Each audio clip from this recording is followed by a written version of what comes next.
Welcome back to the Deviant Thinking Podcast. I'm your host, Jennifer Thompson, and today and always we will explore career advice that breaks the rules. So today is all about career planning.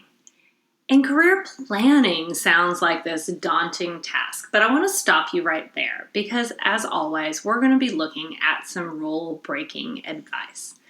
And most people say if you're happy in your career and things are going well, you don't really need to put a lot of time into your career planning because you've got a great job. No need to worry about that. Well, I'm here to tell you that everyone needs to think about career planning, especially those folks who've got a great job, who love getting up and going to work every day, because often I find those are the folks who put their career planning on the back burner because it's not urgent, because they love getting up every day, and they are the ones who are caught flat-footed when something happens. So today we're going to explore how do you look at your career and make sure you're heading in the direction that you want to head in, how to make sure you're not caught flat-footed if something happens that is unexpected, and how to make sure that you are constantly keeping your career on track and moving forward in any way that you want. Because that is the point of all this. You get to be in control of your career.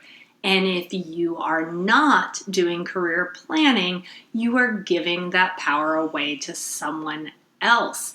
Because then you become someone who just kind of, goes with the flow, and what happens next, and you're just not in as much control as I'd like you to be. Now, that being said, I do also believe that good things happen and you need to be prepared to take them on, and you can't always control everything. So I want you to be on that constant lookout for great opportunities. And again, if you're thinking about your career and you're planning, you will actually notice when those good opportunities come up to really help you grow your career in the direction you want. So why is it important to take the time to do some career planning? Well, things change, and often I find that my clients, like I said, who loved their job, who are having a great time, are the ones who get caught flat-footed.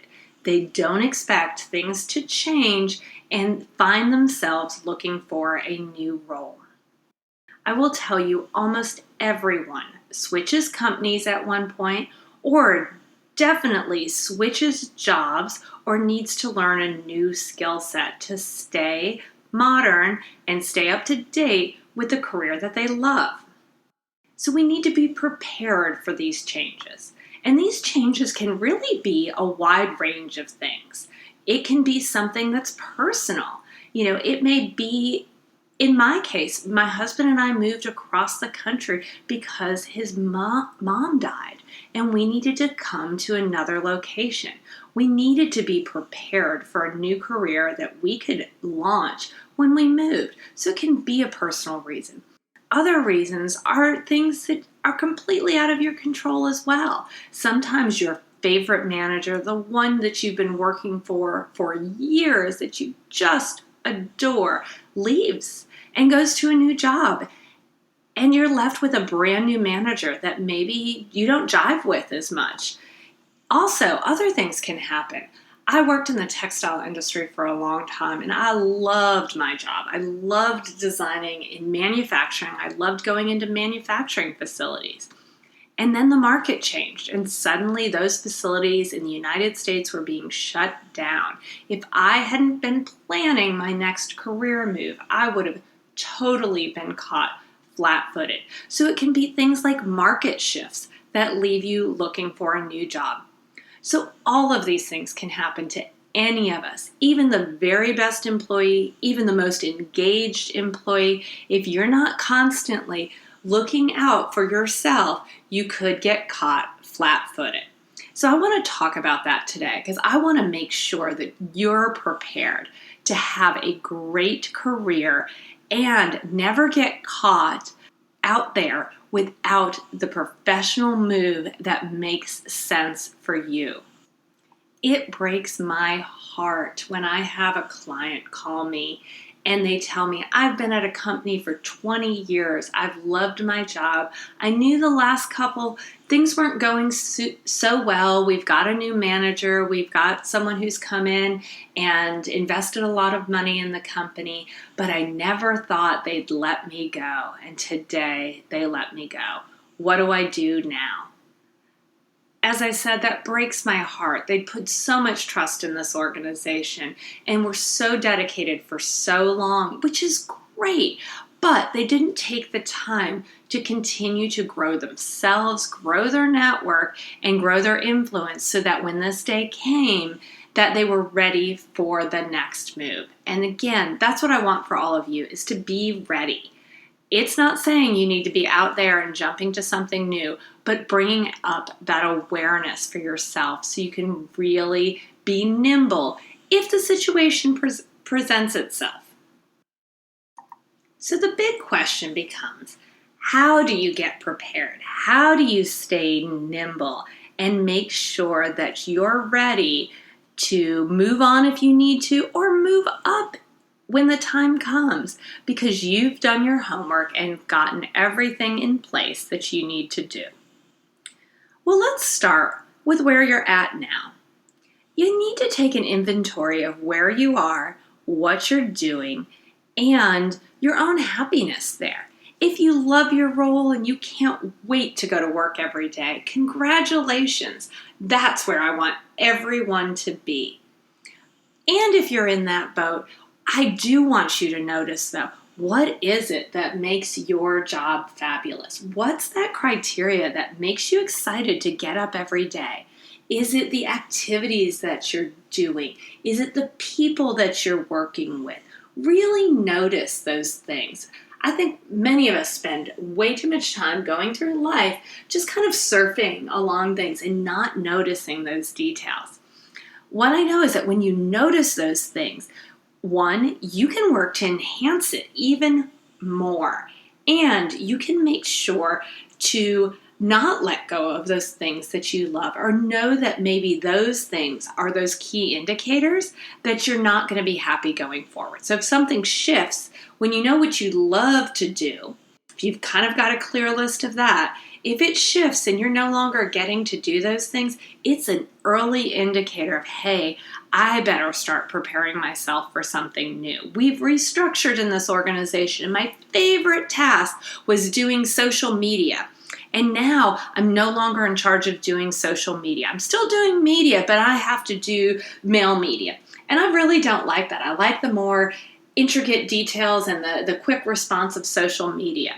Of course, I'm making all of this up, but I want you to hear that, because if those shifts happen, you'd know right away, I can do this job for a little bit, but I want to start putting my feelers out there, because probably long term, I'm not going to be so happy about what I'm doing here. So really knowing what you love up front, what you're doing that you do well, and how you can keep enhancing and growing that, it's a super important part of this process. Because those early indicators are vital to your career health. You need to be able to catch things quickly so that you can be in control of your career. When things start to go a little bit haywire, your little antenna need to be up there buzzing, saying, not sure that this is going to work out for me in the end. I'm going to start paying closer attention to what's going on here, because I'm no longer getting to do the things I love every day. And I know that, again, while I can tolerate it short term, I might not be happy long term. And I want to make sure that I'm doing what's right for my family and for myself so that I can have a great career. The other important part about knowing what you love to do is you can choose to enhance and expand these skills, because that would set you up for a promotion or a new opportunity.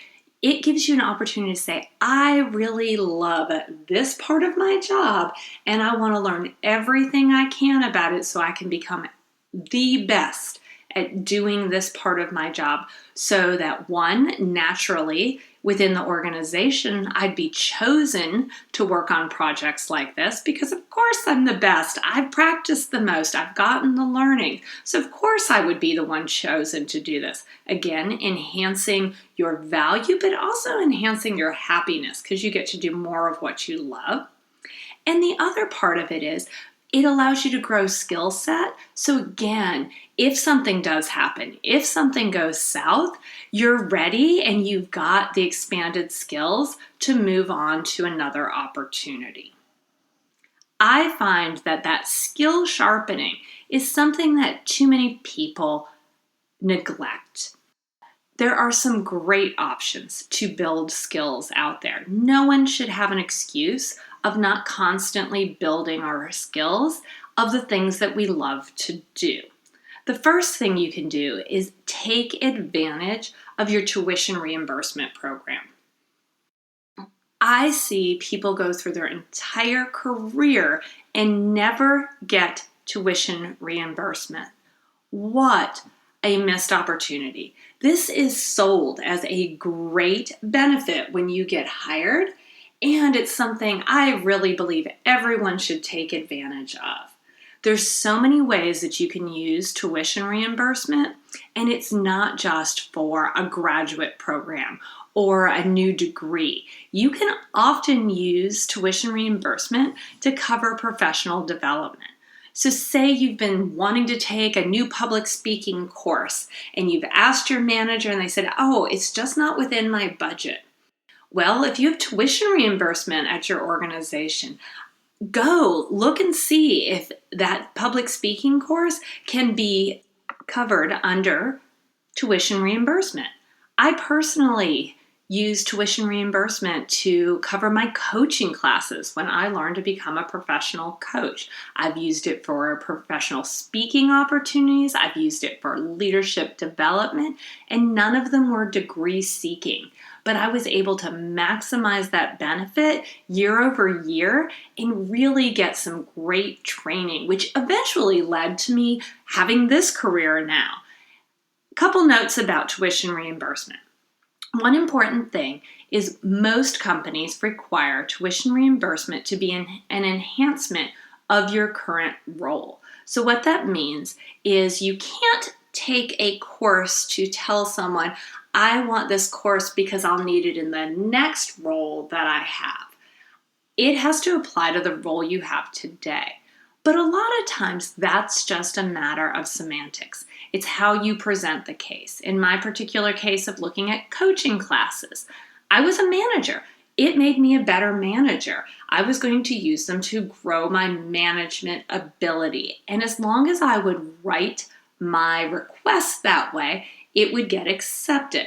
So there's some things you might need to learn to be able to massage and utilize the tuition reimbursement, but it is out there and a great benefit. And again, this allows you to make yourself marketable today and in the future. It makes you more valuable as a current employee because you're growing and learning and staying current, and it makes you more valuable on the market if you find yourself needing to jump to a new job. So tuition reimbursement is a great way of really growing those skills. But there's a couple other ways that are out there as well. One of my favorite authors, Todd Rose, gives a lot of examples. He's written a book called The End of Average, and he talks about our education system. And part of what he says in our education system is that in the future, we may no longer be degree seeking. We might actually look at our education in a different way, and it's more about credentials. And have we taken a course in a specific area versus an entire structure of courses like a degree? And there's all different places that one can pick up these credentials. If you want to be a project manager, you can take a project manager course or set of courses and get a credential, a certificate fairly quickly. There's online opportunities as well. Some of my favorite are Coursera and edX. Both of them offer courses from major universities like Harvard, MIT, University of Pennsylvania. So Ivy League institutions that you can take courses from the same professors as if you were there and paying for an Ivy League education. And they have courses in everything from data science to positive psychology to writing, art history. Oh my goodness, the list is endless. I would believe there's not a profession out there that you couldn't take an online course from these top-rated institutions, often for free, and learn and enhance your current career. So definitely check those out. I will be sure to link a few of my favorites in the show notes. So that's Coursera and edX. Definitely check them out. I try to take courses each, I say, semester in the spring and in the fall, at least trying to get one in from one of those places just to keep growing my career. And again, often they're free. If you want to pay for the certificate, it's often quite inexpensive. Possibly a couple $100 to be able to say that you've completed this course. You can add it even to your LinkedIn profile. So again, great ways to grow your value and your worth so that you're not caught flat-footed if you move to a new organization. So that learning what you love to do and really learning to enhance it, very important part to growing that career and making sure that you're not caught flat-footed if something happens. So that's the educational side of things, and it's important.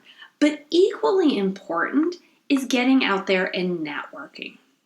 That is another area that I find my clients regret, especially if they've loved their current company and their current role. They find themselves so wrapped up in their day-to-day and what they're doing that they forget that there's a world out there, and they forget that they need to be out networking with others. So it is never too early in your career, or you are never secure enough in your current role to not network. Another important part about networking is people who have great networks also have greater value. Again, even if you're within your current company and you're just looking to elevate your career and move to another role, or to keep your job where you are, people who know people have value. Because if you come across a problem that you can't solve, but you know Mike from another company and you can call Mike and get some advice and learn something new and again share that experience, you're going to bring in more value. So don't forget to network.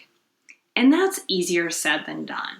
But I do want to say, most people think networking is going to, bad Chamber of Commerce meetings. And no offense to the Chamber of Commerce by all means. But most professionals, it's not a good use of your time to show up at one of those events. It is really shooting in the dark, hoping maybe you find somebody there that would make sense to know and network.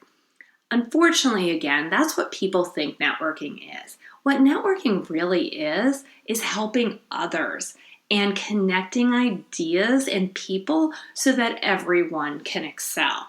So networking, the best networking, I should say, begins long before you need to take from the network. It begins with helping others. And it can be really a simple process. With LinkedIn nowadays, and I know I talk about LinkedIn on this podcast way too much, but it is just such an easy social network to connect people and get great networking in. So I really encourage people using it. So kind of back to what I was saying. So on LinkedIn, you can easily share ideas. You can easily connect people. I try to make it a practice to spend just 15 minutes a day going on LinkedIn and networking people and ideas together. If I see something that's shared that I know someone else would really benefit from, I might share it with them and tag them in the comments so they know to really look at it. I always like jobs that people post and repost them to my network because that's helping people within my network to find new opportunities. I definitely share information as much as I can so that, again, other people can benefit from it. Because I know if I'm out there doing that and suddenly I need something, it becomes a lot easier to say, hey, folks, I need some help here, because they already feel like I've contributed. And this is a place where, karma really helps. If you've put good energy out there, it's going to come back to you. So do reach out, do help others, keep up your networking no matter where you are in your career and kind of where you are in your satisfaction of your job. Another great networking opportunity beyond something like LinkedIn is getting out there to conferences and other learning opportunities within your industry. Great opportunity to meet other like-minded folks, other people who do jobs like you do, who may move up the ladder as well and might find a use for you in another company. Also helps you know kind of where you are in the standings of things. One of the things that happens if we stay at a company a long time, we don't even really understand our worth or know if we're being paid fairly, all of those things. So if you're out there networking with like-minded individuals at conferences and educational opportunities, we can kind of learn that. You can know your market value, make sure that you're being compensated correctly, know what's out there, know what's happening in other companies so that you can learn and be relevant again going forward. That sets you up as well to be an expert. And I really tell people it's worth, again, taking the opportunity to share that information. If you go to a conference, you learn something new, you can combine it with something else, put a few minutes and put an article out on LinkedIn talking about it, or ask questions and get other people in your industry to comment and interact. And the more you do that, the more you're going to be seen as that expert in the role that you have. So as I talk about this, I do want to stress the point that many people, as they're working through all of this, it can get overwhelming to know what to do, to sort through the potential ideas that you could have for your career, to know which ones fit you the best. And that brings us to the third option of when you want to grow your career and make sure that you're ready. Don't try to do this by yourself. It gets pretty lonely and it's really hard to do self-examination and know when you're happy, know what you're happy about. Often hiring a great coach, finding a great partner, it makes a big difference in your career and really, again, sets you up for that long-term growth. It makes sure that you're paying attention to yourself so that if the opportunity comes along, you're ready for it. Or if you suddenly find yourself needing to shift what you're doing because something's happened at your organization that you weren't aware of, you are ready, you feel prepared, you feel confident, and you can move on to the next opportunity. So all of this helps keep you ready for the next move. And it's vitally important to be working on this long before it's necessary. So do remember, get out there, know what you love to do, and figure out ways to enhance that, to do more of it, to learn more about it, and get out there and network. I cannot say that enough times. As I say it, I realize I'm almost making a tongue twister out of it, but I promise you, get out there and network, folks. If you're sitting in your cubicle or your office by yourself, you are limiting your opportunities. Get out there, connect with other people, help other people so that you can leverage them and they can leverage you to both be successful. Definitely networking. All right, you got that point down.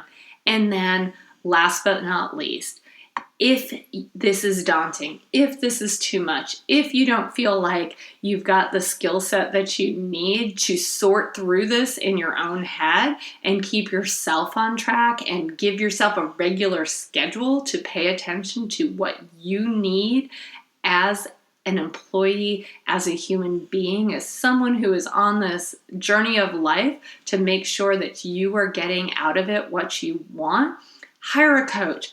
Find a good partner. Get into a mastermind group of the people who are helping to grow their careers so that you are taking the time to plan for yourself and grow your career.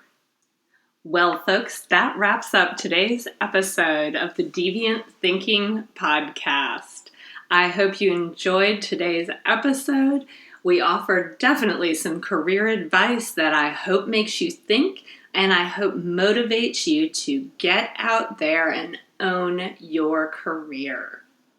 If you love this podcast, I would love it if you would go over to iTunes and give us a quick review. Those reviews mean the world to us and really help other folks find our podcast so they can learn great things to grow their career. Thanks so much, and I hope you all have a fabulous day. Until next time, be deviant.